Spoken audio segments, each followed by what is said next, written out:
Hello everybody, welcome to Snyder's Inc. And today we have got another 5 clips for horror at part 7. And we will get right into it. This is Fatal Workout is the title. 5 clips for horror number 7. Tragedy Tales, we will get right into it. So ladies and gentlemen, hit the like button, hit subscribe button, comment, link down below. Let's go.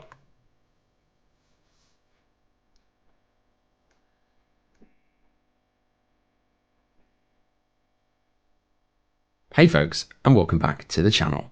I'm Ryan from Tragedy Tales, and you guys all know how these videos start.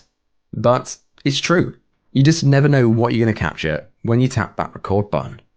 In this 6th entry of the series, we're going to take a look at 5 more cursed pieces of footage recorded right before horror.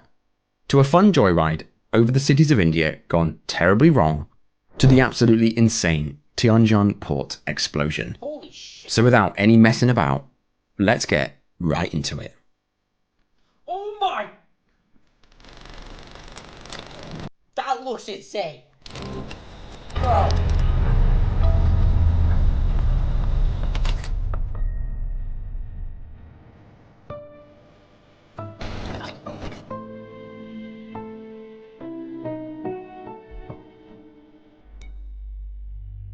Did you guys know that India's railway network is the 2nd largest in the world, with over 82,000 miles of track and 8,100 train stations littered all across the country? The rails are an essential part of India's transportation infrastructure, with millions of people using it every day. In fact, it's estimated that around 18 million passengers travel on Indian trains daily. The railway system is often referred to as the lifeblood of India, as it plays a vital role in connecting people and goods across the country. Because trains are flying here, there, and everywhere, it's slightly chaotic, with passenger trains often seen. Bro, look at that. That does not look safe. I'm sorry, this does not look safe at all. This looks like this is waiting for death to happen. This looks awful. This cannot be how people ride this train. This looks like death is waiting. Someone's meant to die on this train. Or many people. I'm sorry. There's no other way to say it. There are many people meant to die on this train. Look at this. Look at this. Seen overflowing, with numerous people hanging out of the sides. Look at this. However, on June the 2nd, 2023, things would get slightly more than chaotic. An entire nightmare would unfold on the lines. At approximately 6:30 p.m. on that fateful Friday, 2 large passenger trains hurtled towards each other in the Balasore district in eastern India. The 1284 Coromandel Express, a steel behemoth, thundered from the Shalimar in Howrah, West Bengal, destined for Chennai in Tamil Nadu. At the exact same time, the 12864 Bengaluru Howrah Express charged in the opposite direction, departing that night from Bengaluru in Bangalore, bound for Howrah. These Leviathans were given the all clear on the tracks, allowing them to reach their maximum speed of 79 miles an hour, or around 128 kilometers an hour. As the clock neared 7 o'clock, fate took a tragic turn. The Coromandel Express, still surging ahead on its up main line, suddenly had a green light illuminated to indicate that the train was about to switch tracks. Travelling at the maximum speed, with no time to react, the passenger train 12841 suddenly switched onto its parallel loop line. Sadly, sat on the parallel loop line was a stationary cargo train with 6 full carriages of iron. In a catastrophic instant, the Coromandel Express collided with it. There you can see this train which changes tracks. You see it changes tracks. Now when it starts to change tracks, it comes and hits this freight train, and that's where it starts to derail. While the cargo Why did it tell them to switch tracks when there was a bunch of things to iron right there? Why would you tell them to change tracks? That's ridiculous. Why would you do that? That's just really stupid. Why would you? What the why did it? What? cargo goods train just remained in place due to its heavy load. The Coromandel Express folded on itself in a zigzag pattern, instantly derailing 21 carriages. The impact actually launched the engine carriage directly above it. This then sent the rest of the train spilling all across the other tracks. Now this was bad enough, but just by pure chance, it just so happens that the train on the opposite line, the superfast Bengaluru Howrah Express, was passing by at that moment. The Howrah Express, also travelling at its maximum speed, collided with the derailed carriages on track 3. This impact was also brutal. It derailed the first 4 carriages, sending the others pounding into themselves. Hundreds of people now found themselves stuck in a whirlwind of twisted metal, glass, and the dead. This horrifying footage was captured. There is so much. It all starts with who gave them the green light to switch tracks. That's where everything starts, because if that had not happened, nothing else would have. So that's who needs to be held responsible. Just before the first collision.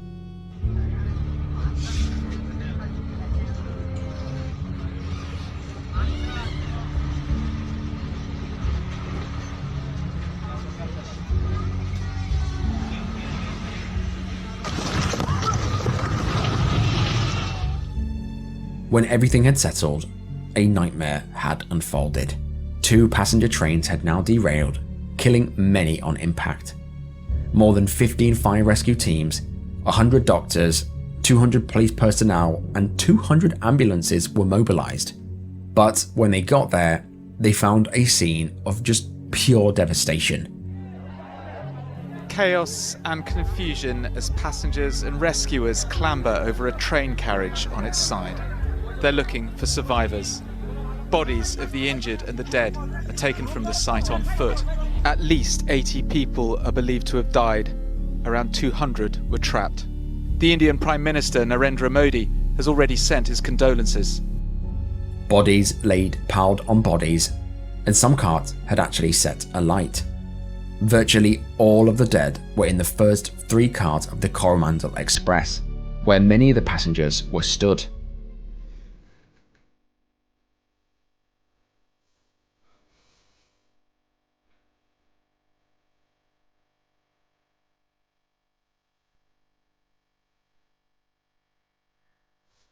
Identifying the dead proved to be another issue. Most were burnt or pulverized beyond recognition. This forced the police to use victims' mobile phones, luggage, and other items on their body to help identify them. This traumatic event was labelled India's deadliest rail accident in a century, taking the lives of 293 passengers and injuring at least 1,000 others. So, what happened here? Why was the green signal given to move to the loop line when there was a stationary train sat there?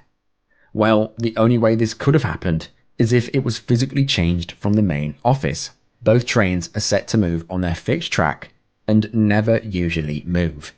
An actual physical lever would have needed to have been pulled for the route interlocking system to move the train to that loop track. It's clear that the Coromandel Express had no idea that they were about to switch tracks, or they wouldn't have been travelling at the maximum speed. The CBI, the Central Bureau of Investigation, delved a bit deeper. They found that there was no fault of the drivers, they weren't speeding on the tracks. So what actually happened? Yeah, no way to drive. No, whoever pulled that lever needs to be arrested. Well, on July the 7th, 2023, the CBI formally announced that they had arrested 3 railway officials in direct connection to the tragedy. They arrested the senior section engineer, another section engineer, and a technician. The trio were charged with culpable homicide, not amounting to murder, and destruction of evidence. The various newspapers just stated that this accident was caused from their actions. The court case, as far as I can tell, is yet to be held. Yeah. They all deserve to go to jail for this. This is all caused by their doing. But, as always, I'm interested in all of your thoughts below.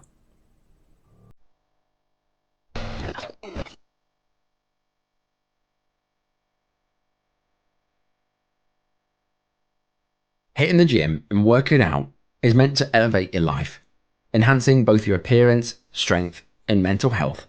It's all positive. However, working out in the gym, using the equipment, and more specifically, doing heavy weights, carries its own set of risks. Sadly, it appears in this instance, these risks were either overlooked or just forgotten. This entry begins in Bali, Indonesia, on the 15th of July, in the Paradise Bali Gym in Sanur. 33-year-old powerhouse Justin Vicky, a nutritional advisor and... Holy shit, I mean, that was a specimen right here. I mean, this man was a specimen, because I'm going to assume these videos don't use this, the person's alive. I could be wrong, but I'm going to go with was at the moment. But this man was and looked like a specimen. Personal trainer decided that he would go to the gym and try some deadlifts and squats that day. Not only was Justin a bodybuilder, he also was an Instagram influencer with 40,000 Instagram followers. According to his friends, he had a glowing energy and a genuine desire to transform lives.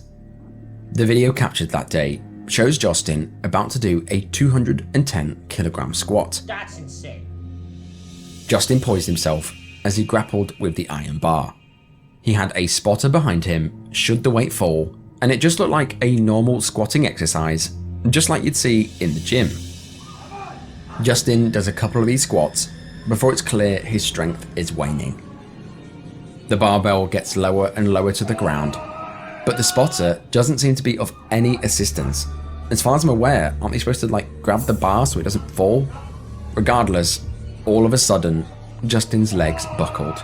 This caused the weight of the barbell to fall to the ground, bending his neck forward with the force of 210 kilograms in the process.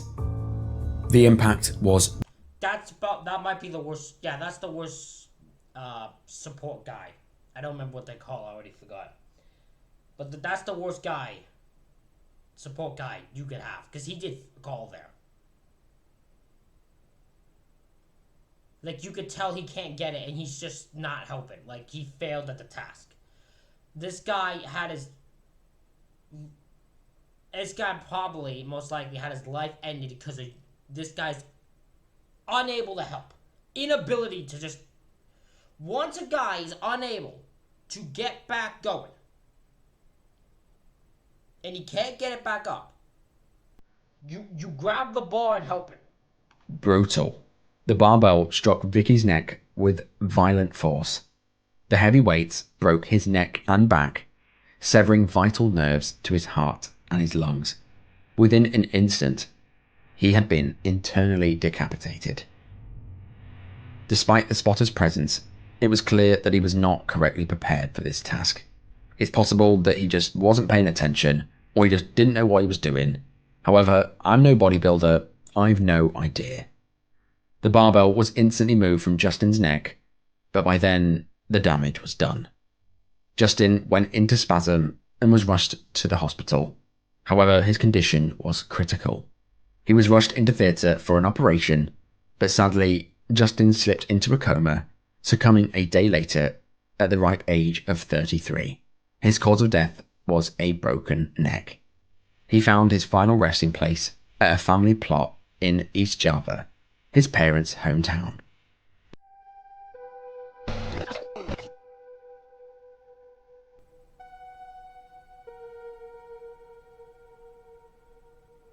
This crazy video was filmed in West India on the bright sunny day of the 23rd of March 2023 in the bristling city of Dhanbad, located approximately 185 miles from the Bangladeshi border. On that bright March afternoon, Also, another one from India. Okay, god damn, India's the main talking point of this one. Approximately 4:50 p.m, an experienced pilot, along with his 14-year-old passenger, hopped into their Pipistrel Sinus, a two-seater ultralight aircraft, located at the Barwada airstrip in Dhanbad. That day, the teenager was visiting his father in Dhanbad when he decided he'd take a joyride to see the city from the air, organised by a private flight company in Dhanbad. Now this would be a simple 10-minute flight, a flight that was done many times per day. The footage in question shows the small aircraft propeller start up before racing off the Barwater airstrip and straight into the air. All recorded by the passenger, it shows the plane flying without fault. Taking in the beautiful views, it looks like a lot of fun. And then it was all fun until it wasn't.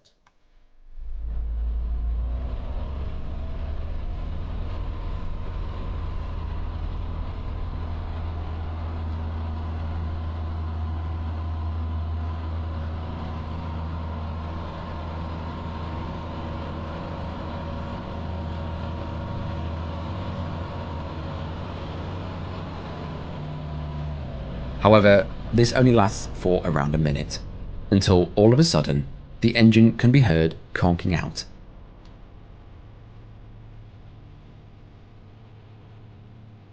Within literally minutes of taking off, the propeller can be seen coming to a stop, and all power to the engine was lost. Despite several attempts to restart it, the engine seemed to have failed. The aircraft was now essentially a glider. All seen in the video, the pilot could be seen making split-second decisions that would ultimately decide whether they live or die. Instead of attempting to turn back to the original runway, the pilot makes a decision to glide the aircraft towards a controlled crash. Knowing that a 14-year-old was in the passenger, I can only imagine the pressure. As it lost altitude, no word could be heard coming from the pilot. All seen in the footage, the plane goes slowly down, coming dangerously close to a large motorway before slamming into a small residential house in eastern Dhanbad.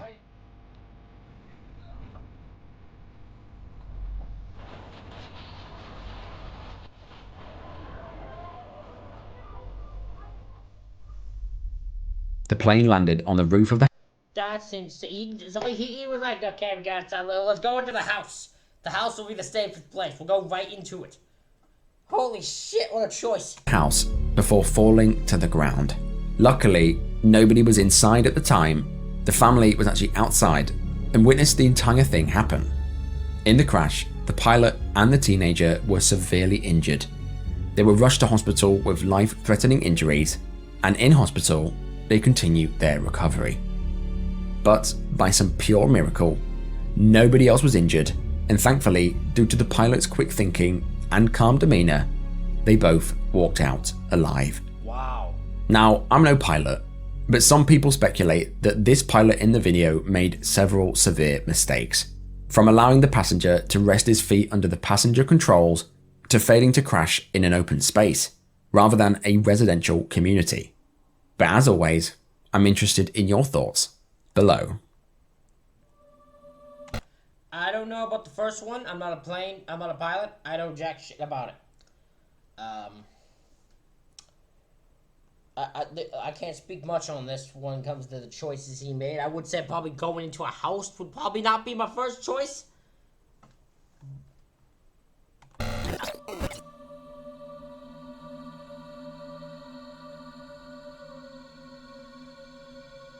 This entry begins on New Year's Day in 2018. That day, a courageous group of 2 climbers and a guide embarked on a daring ascent of Table Mountain, a rugged icon of Cape Town, South Africa. Sadly, they had no idea that this fun climb would end in total tragedy. Table Mountain, standing approximately 1,086 meters or 3,563 feet above sea level, is often hailed as one of the world's oldest mountains, with its sandstone formations estimated to be over 300 million years old. This natural wonder has an amazing array of flora and fauna, some of which can only be found on this mountain. Due to its amazing history and unique plant life, Table Mountain is visited by 4.2 million locals and tourists each year. Holy shit. While most opt for the safety of the cable car to get to the top, some daring souls are drawn to the challenge of conquering its perilous slopes by hand. This trio were no exception. The climbing group that day consisted of a 29-year-old Japanese tourist, a very seasoned 61-year-old local guide, and one more female unnamed climber. After some deliberation, they all opted for the Arrow Final Route, a route that is famous as one of the most demanding and hazardous trails up Table Mountain. This path Why would you go down the most challenging one? That just seems crazy. demands skillful navigation through rocky outcrops, massive boulders, culminating in a precarious footpath to its summit. As the trio ascended, the air grew frigid. The winds howled and the sun dipped below the horizon, causing an eerie amber hue to span across the mountain's face. Despite this, they continued climbing while other tourists watched in terror from the cable cars. This eerie footage was captured from a passing cable car. Gasps could be heard from within as the passengers noticed the dangerous position that the climbers were in.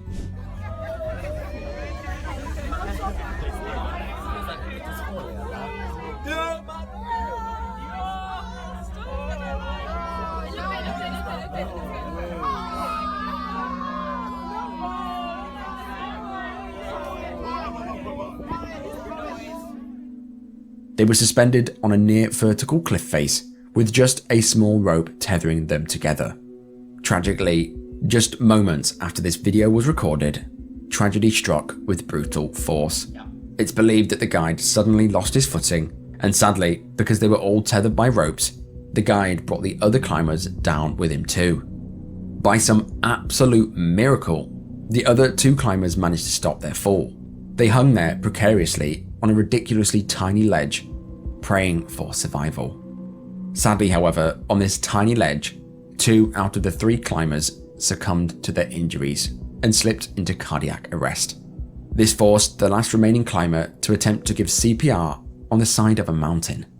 I would say that's the very last place you want to give or receive CPR. Unfortunately, their injuries from the fall proved insurmountable.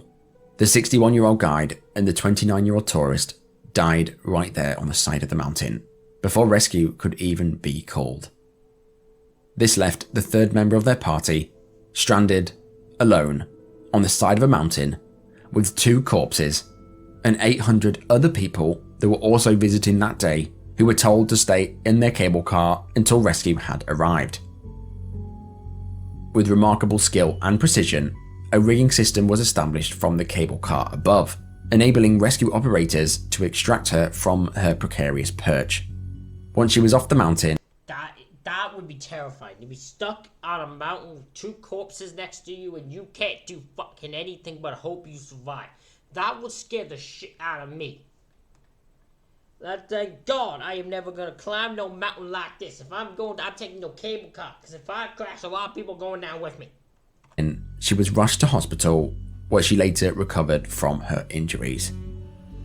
However, the memory of this climb is something that I think she will never forget. Ew. She's never going near a mountain again, I assure you. Table Mountain, with its rich history and unparalleled views, is not to be underestimated. It stands as a testament to the untamed beauty of nature.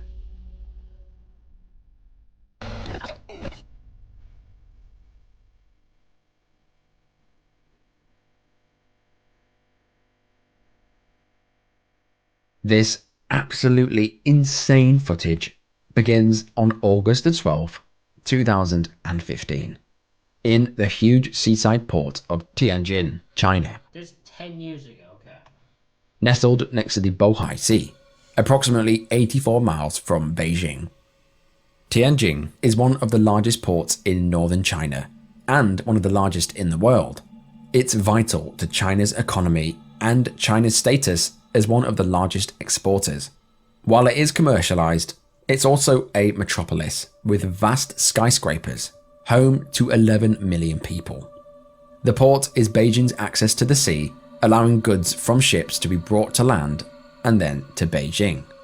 Tianjin exports and imports a wide variety of things in and out of China, from cars to building supplies to hazardous chemicals. In the northwest corner of the port sat a huge warehouse about the size of 10 football pitches. This warehouse was owned by Ruhai International Logistics, and in August of 2015, inside sat vast piles of lethal, hazardous chemicals Chemicals such as potassium nitrate and sodium cyanide, and other various explosive chemicals.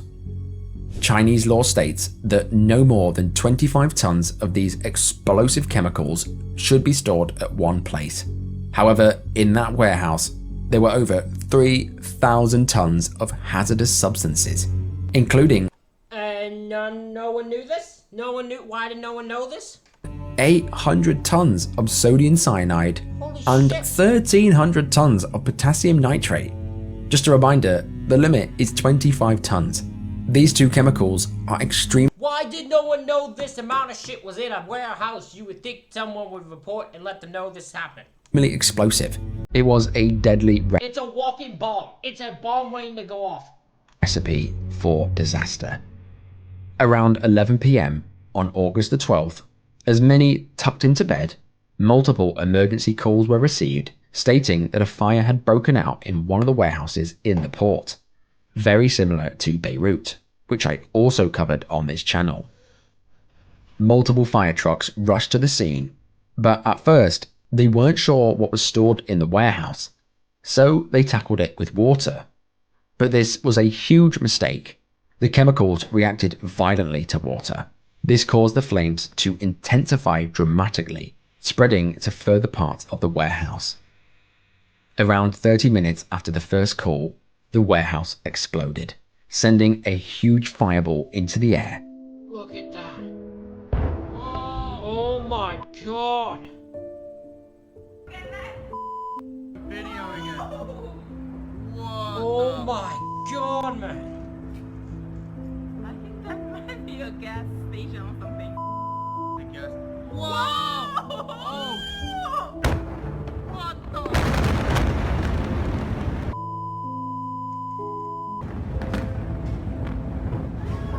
No! That has gotta be the most terrifying yet the single coolest video I've seen. I love an explosion. Something about explosions and the way they look is fucking amazing. But that is insane. That is an insane thing to witness. I bet that dude still has that. I'd keep that video for years. I'd never get rid of that video. This first explosion was so powerful, it even triggered seismic sensors, measuring 2.1 on the Richter scale. However, this first explosion was nothing compared to what was coming. There's a what? 30 seconds after the first blast, an absolutely colossal explosion occurred, measuring 2.9 on the Richter scale. Are we dangerous here? Yeah, we're dangerous. Oh my god! Oh dear! Are you filming? Yes, I'm filming. Wow! Wow! I think we are dangerous. Holy shit! Let's go. You're looking at a fucking apocalypse by now. It looks like a fucking apocalypse shit's going down. Holy shit! Let's go down. The entire warehouse, containing the 3,000 tons of chemicals, went up in a red fireball. A plume of smoke that looked like a nuclear bomb rose hundreds of meters into the air. This could even be seen from space. Eyewitnesses at the time had no idea what they'd just witnessed. They thought they'd just seen a nuclear bomb. It was that insane. Every piece of glass in a 2-kilometer radius shattered. Skyscrapers and buildings wobbled on their foundations, and power all across the city dropped out, leaving millions in darkness, with just a huge plume of fire illuminating the night sky. Firefighters battled to tackle the blaze, and when the ravenous flames finally died down, the warehouse was completely gone. In its place sat a huge crater. Someone had to be held responsible for this one. The blast had leveled the entire section of the port. Evidence of damage could be seen from miles away, and aerial footage showed a scene of just pure destruction.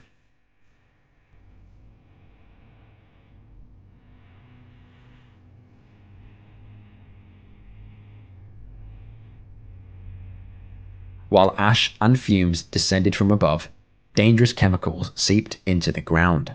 residents within 3 kilometers were forced to evacuate due to the risk of toxins leaching into their water supply. This explosion turned out to be one of the world's largest artificial non-nuclear explosions ever recorded, equal to 300 tons of TNT. It caused more than $1 billion worth of damage, taking the lives of 173 people. This included 104 firefighters that were running towards the danger in order to save lives. So, who's to blame? First off, the firefighters had no idea what they were fighting. Because they tried tackling it with water, this reacted very badly with one of the chemicals that was in the warehouse. It reacted with this chemical, creating a potent explosive gas. This built up within the warehouse, and this is the reason it exploded so violently. However, the real culprit is Ruhai International, the Yeah, 100%. company that owned the warehouse. Not only were they storing vast amounts of hazardous chemicals way past the legal limit, but they were also storing deadly flammable chemicals right next to other explosive materials. The initial fire began due to negligence of a chemical that was incorrectly stored. It dried out and spontaneously combusted. It was truly a disaster waiting to happen. The surrounding communities were in crisis. Many people were angry at the fact that the company had been so careless, questioning why they would store so much so close to residential areas. China officials investigated profusely, and in 2016, they brought to justice 49 individuals, 25 government officials, and 24 company managers. Good. The punishments ranging from 1 to 2 year jail sentences. The Ruhai Logistics chairman, however, Yu Zuowei, was found guilty of paying bribes that allowed his company to sidestep safety regulations when storing these various deadly chemicals. He was fined 700,000 yen, or around $100,000, and handed a suspended death sentence for his part in the disaster. This is equivalent to life in prison in China. Now, 8 years on from this disaster, the port of Tangian looks to be fully rebuilt. However, the horror of this tragedy has forever been burnt into the memories of all that witnessed it. May the people featured in this tragedy and this video rest in peace. Ladies and gentlemen, that is it for this reaction video. Let me know what you think in the comments. Hit the like button, hit the subscribe button. Thank you all for watching. I'll see you all for the next one.